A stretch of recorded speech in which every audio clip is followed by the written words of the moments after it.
This letter may not have been the first to arrive, but it has been stuck in my head like a popular tune for weeks now.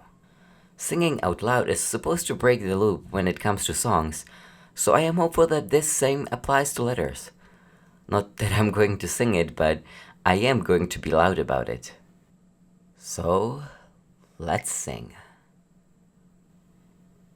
Dear Marcus, this is my 10th attempt at writing this letter. Crazy, I know. That's a lot, even for a half-baked perfectionist such as myself. But every time I pick up the pen, my hand automatically writes, "I've seen it," in a frenzied scribble. Which, yes, I have indeed seen it. But what a horrible way to start a letter that would be, without any introduction or an explanation as to what it is. So I keep producing one failed draft after another, hopeful that the next one will be worthy of the gorgeous new stationery I bought just for you. Gotta treat my favorite pen pal well.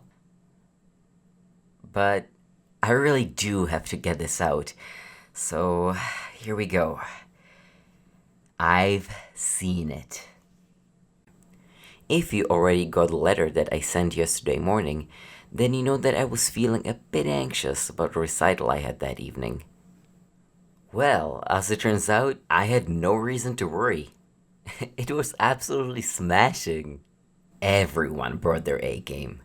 And although I don't want to boast too much, I do think that my voice has never sounded so clean and vibrant as it did last night. The whole thing put all of us in such a great mood that when Oliver proposed we celebrate with a few drinks, nobody had any objections. You can probably already tell in which direction this is going. Remember the vernissage I told you about 2 years ago? The one with the swans? Well, true to my word, that was the last time I had any alcohol. Up until last night, of course. I didn't even drink that much this time, but apparently my body isn't used to breaking down ethanol anymore. It did not take much before the world was swaying to the rhythm of our earlier performance. I don't remember a lot after the second glass, just little fragments pulsing under my eyelids. We sang, louder than before but out of sync and with bursts of laughter supporting the familiar melody. I fell off my chair and complimented Sasha's shoes. I think I complimented them directly while I was on the floor, but I'm not sure, and it's obviously too embarrassing to ask about now. Or ever. Oh, and I ate a bowl of peanuts with a spoon. That was fun. But other than that, I honestly couldn't tell you what it was we talked about, or even what time it might have been when I left the pub with the support of its walls. Heck, I don't even know who ended up paying the bill, but I doubt it was me. One way or another, I found myself standing on an empty sidewalk in the approximate middle of the night. All I remember from those first independent moments is how refreshingly cold and blue it was outside, and that I hummed, or maybe even outright voiced, my approval as I slid through the streets. I knew that I should head home, but I also knew, much more acutely, that I was feeling good. Too good to just head to the nearest bus stop or fry my eyes by looking at my phone. So I kept stumbling through the city, not recognizing its familiar signs, in awe of all its dark corners. I wish I could at least guess how long it took before I got too cold and tired to continue, but I cannot. What I do know is that I was sobering up a bit at that point, and the discomfort of my physical state was seeping in faster than the chill. I wanted to be in my bed more than I ever wanted anything at that point, but ironically, I found myself lost. Even though I mustered the courage to take out my phone and suffer its glaring screen, it was for naught. The battery was dead. You know, I'm a bit surprised I wasn't feeling panicked at all, just overwhelmingly annoyed and tired. My feet were heavier than the rest of my body, but I kept shuffling them forward. I tried to focus on anything around me that could provide a hint as to what part of the city I was in, but the streets turned their backs to me, refusing to reveal their faces. And that's when I saw the first of the night's sober wonders, a little taste of childlike inspiration to whet my appetite. It started to snow. Now, I'm not an idiot, at least not a completely hopeless one. I know that it can snow during the night just as easily as it can during the day. But on account of me being a solely diurnal creature, this was the first time I experienced the stealthy tickle of midnight snow on my nape. It looked and felt beautiful. The snowflakes were like ash in the dark and like fireworks under the lamps, and I stood with my mouth open in a core-penetrating, all-connecting bliss as I watched them dance in Van Gogh-like swirls all around me. I laughed when I realized how foolish I must have looked. But instead of wiping the trance from my face, I extended my tongue and caught a few of those rare treats on my palate, where they melted with the sweetness of whipped cream and sundae. A light breeze was urging my new delicious friends in the direction I was walking in anyway, so I followed them like a starved donkey with a carrot. And yes, I am well aware that this simile invites you to call me an ass. I will let you have this one. In their patterns, I could hear symphony. Music so pure and whimsical and lovely that I couldn't help but laugh once more. All my senses were engaged by the parade, something I haven't experienced in years. All of a sudden, the breeze changed directions and herded all the tiny dancers behind a corner and out of my sight. I didn't even consider keeping to the course I have set for myself earlier, especially since it was arbitrary anyway, and turned the corner myself. I expected to see another alley, maybe even a dead end or a private property sign. What I did not expect was a gate. And what a gate it was, Marcus. Remember the cathedral door in Hildesheim that you were so taken with? Rekindle that historical moment you first touched it, and now multiply it by 1,000,000,000. I am having so much trouble writing this, for every time I try to recollect the sight that greeted me behind that unassuming corner, a wave of excitement sweeps me into a babble. The only way to get rid of all this energy is to get up from my desk and, I'm not kidding, jump. And you know how much my knees hate jumping. It was everything. Every emotion you have ever felt in your life comes rushing back, fresh and raw, and you can do nothing but fall to your knees and weep in an exquisite mix of joy and terror. Or at least I did. I suppose I should at least try to describe the look of it, although I have to warn you, even if I filled an entire book with the descriptions of its physical appearance, it would barely scratch the surface of what I saw. The gate was tall. Taller than the office buildings downtown, I'd say, although it's hard to be sure since I only saw it from where it touched the ground and had trouble discerning where it ended in the clouded night. It was nonsensically wide as well, even though in comparison to its height I'd have to call it narrow. I would guesstimate the width at around 70 feet or so. It sounds like such a small number compared to the sheer impossibility of its height, but when was the last time you saw a gate that was 70 feet wide? Well, maybe you have with your soft spot for doors and entryways, but this was definitely a first time for me. Oh, but its size is hardly the only thing worth mentioning. What do you think the gate was made of? Go on, take a guess. No peeking to the next page, though. It was made out of gold. Or maybe it wasn't, but that's the closest thing I can think of. It was bright and, well, golden, and it seemed to shine in darkness by its own power. And the designs on it.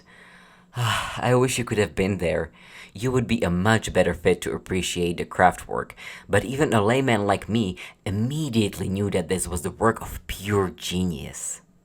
I could discern only the patterns that were closer to the ground, but I'm not ashamed to say I cried at their beauty and detail.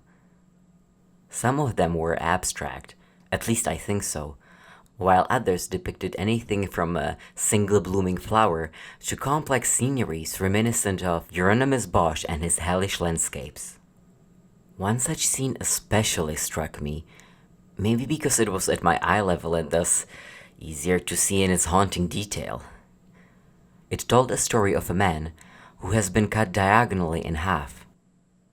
These equal halves then proceeded to fight each other, pulling out the other's organs, tearing off chunks of meat, breaking the bones. I won't even attempt to describe the hate and aggression that it wreaked off, as my mind still struggles to process the level of violence the work displayed. After a long and gory fight that spanned almost an entire length of the gate's right wing, the same force that cut the man at the beginning put the two halves back together. However, the whole of these two halves couldn't really be called a man anymore. His ravaged remains hardly recognizable as ones belonging to a human being. It was shocking, repulsive, horrifying, but also gorgeous, fascinating, and somehow radiating innocence. I hope you don't think me a maniac upon reading that last sentence. Trust me, I never want to see the picture again. But I cannot deny that the way it still torments me is almost attractive in its dread. What I could see through the numerous small holes of the intertwined metalworks was perhaps even more fascinating. Not that I could see anything specific, but I suppose that's the point. Whereas everything around me was covered in darkness and ashen snow, all I could see through the gate was light. Just as with everything else about the gate, this was the strangest light I've ever encountered. It did not blind me. I didn't even need to shield my wide-opened eyes. But at the same time, its brightness made it impenetrable. It did not illuminate anything. It did not illuminate at all. How can I say this?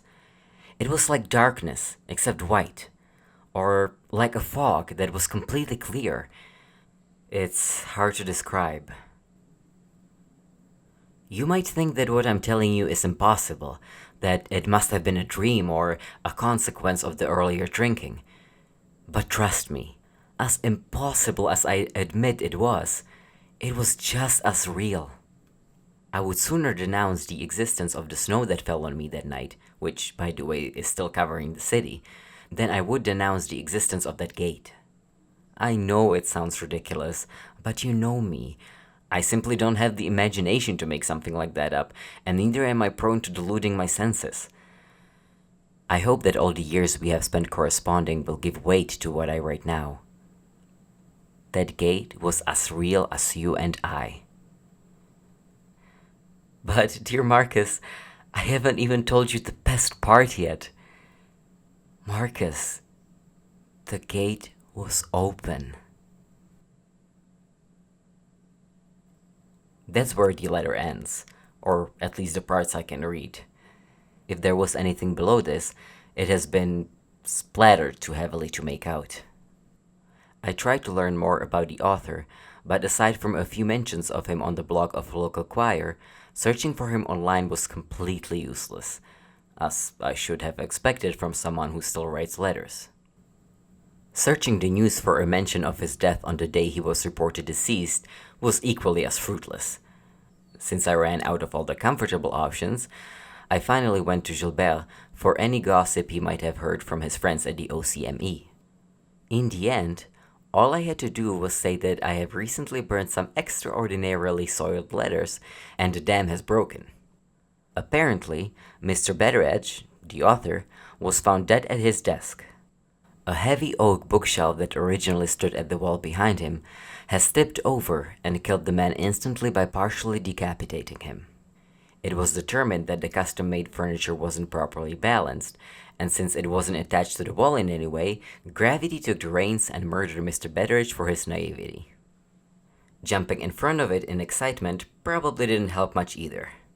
Since no foul play was suspected and no injuries other than the obvious headlessness were found, the man was buried and his bloodied possessions sent for disposal at a qualified facility, the Geminids. There's not much else to add.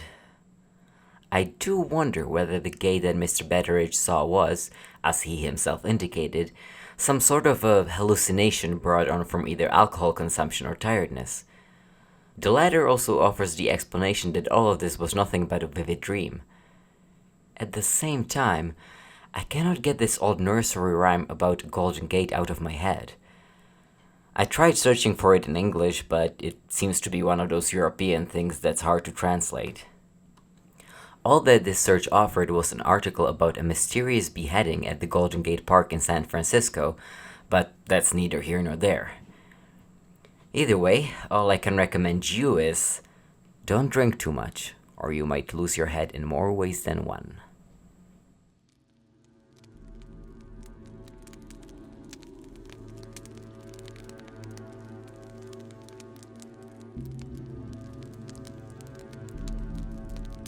Thank you for listening to Geminids Crematorium presents Last Words. In the next episode, we will get a peek into what it's like to do an autopsy on yourself. Until then, rest in peace.